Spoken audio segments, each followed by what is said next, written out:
she's the gold digger. And I'm thinking, I make more money than him, you know? I've had a boss who used to see how much I make, and he'd go, your husband's a lucky man.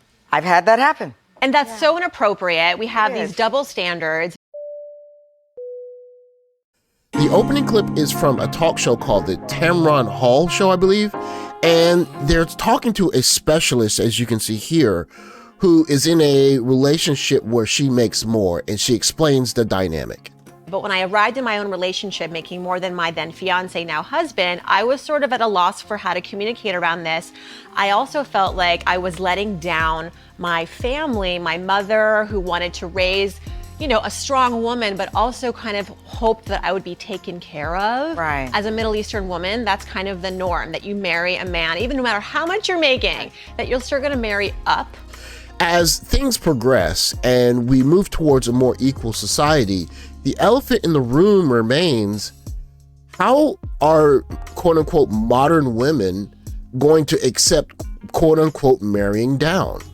And this beginning clip addresses that problem, because I guess if you look traditionally speaking, women continually marry up. But if you get promoted to a very high level, marrying up just becomes almost impossible, really. And so how do you square that circle? BBC article from January 2020. Getting a top job dramatically increases women's chances of divorce, even in egalitarian countries. Why isn't it the same for men? Promotion to a top job in politics increases the divorce rate of women, but not for men. And women who become CEOs divorce faster than men who become CEOs. This is the first practical application of the BBC article in real time. Women in the workplace, we know we're still battling equal pay, earning 82 cents for every dollar a man makes. Well, there's new information that says a man's stress level jumps if his wife earns more than 40% of their household income. So it's kind of like, we're damned if we do, damned if we don't. I don't know anymore. So who's had this issue in there? Oh, look at. So you can tell that however we argue about tradition versus modern, even with the stats are saying that even young ladies want things a certain way. But you're going to hear in this next story how, it gets difficult. Look at you, okay. Somebody was like, Ann Pop Hand. Hi, what's your name? Celedonia. Celedonia? Yes. Well, tell me about your personal life. Well, Everything. No. Did you make more? Do you make more? Yes. I'm a lawyer. He was a civil engineer. You say was. Was. What happened? He stopped working. He became a rapper. And of course, I made more money than him. And he knew this when we were dating. And that was the cause of our divorce. He was an engineer who became a rapper. Was he a good rapper? He was talented, but didn't do it the right way. Didn't do it, so he wasn't bringing in any money? Nothing. But we know that men are defined by their income, and that has to do with how they feel about themselves. But seriously, and I do you understand saw that. Well, I tried to support him in it. And it wasn't enough? Well, it wasn't enough. Wow. You know what? You kept a smile on your face through this all, and I hope everything is wonderful. Everything's wonderful. She said, I'm living my best life now. I'll get to more of the comments, but this one particular comment sticks out. We know that men are defined by their income after just disgustingly saying nothing, and then divorces him, and everyone's like, good move. What we can see is that the tide, I guess, in a culture that's more equal is rising. So if the tide rises higher and the average salary goes higher, then the guy who's above average has to do more to appeal to the average young lady. And it makes it very difficult because the young lady who's average is looking for a guy who's above average.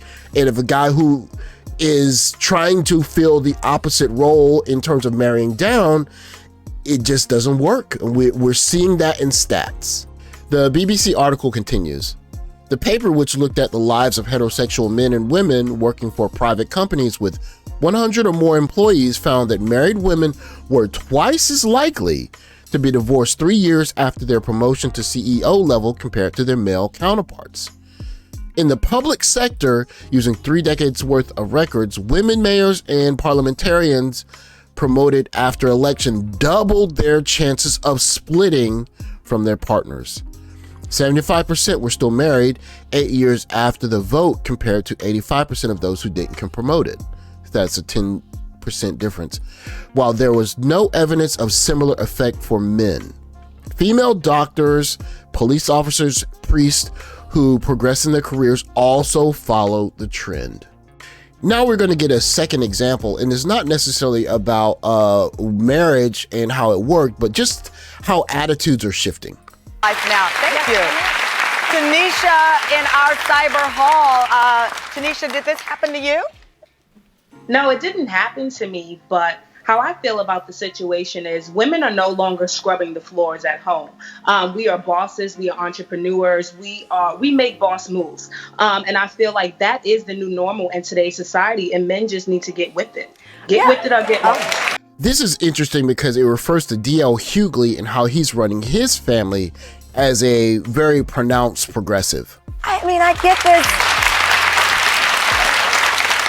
I had this, my friend D.L. Hughley had me on his show, and we had this whole conversation, and he said that his money is how the lifestyle of the family is determined. And I said, so if your wife made more money and she could afford $1 million home and you could afford a $50,000 home, which home? He said, we'd live in a $50,000. Wow. That his wife could not be the person who brought home the bacon. Now, he's been married 23 beautiful years, but a lot of men apparently still think that way. Yeah.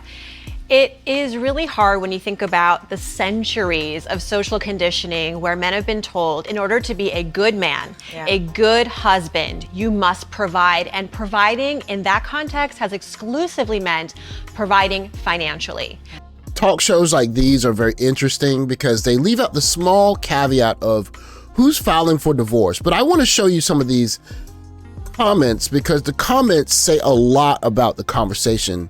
Invest in yourself, girl, education, appearance, and be financially capable of taking care of yourself. Then go out and put those standards as high as you search for a man. Stop settling for less, but make sure that you make the cut first. So that's traditional whatever, but it's leading to very accomplished young ladies who just aren't finding a mate.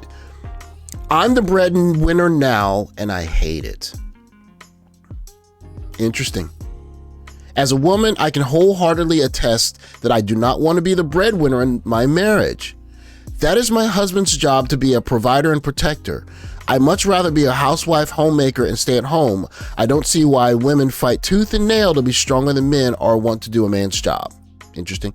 Women that feel like it's a man's job to earn the money will also become depressed if she one day becomes the breadwinner. And you hear this in D.L. Hughley's story. If his wife makes more money, they're going to live at a lower level because he wants to be the breadwinner, which makes sense if she doesn't leave. Next one. Breadwinner depression for women is a real thing. A lot of people like that. It's interesting. This comment stands out to me because it's a representation of tens, if not hundreds of thousands of years of human evolution. We know that a man is defined by their income. So no matter how progressive people get and the society gets, women that are accomplished want a man that's more accomplished. And if a guy is not producing anything, he is not going to be respected. And that's a very interesting take, considering you watched a clip of a talk show where the host is saying, I can't believe we're having this conversation even in 2020, but we're having the conversation in 2020 because it's an expression of the fact that as much as things change, our human desires and our social norms kind of remain the same. And I don't want to say that women don't deserve to be elevated, but women that are elevated, if they're looking ever upward for guys, it just means that there's an ever shrinking pool of guys up there to be chosen from. And if you're a guy and you want to keep your family together, it looks like the best way to do that is to go somewhere where A, they believe in tradition, and B, you make more money. Until other data comes out to prove otherwise, that looks like the best modus operandi to build a stable family. Thanks for watching. Like, subscribe, comment below, and I'll catch you guys in the next video. Take care, guys.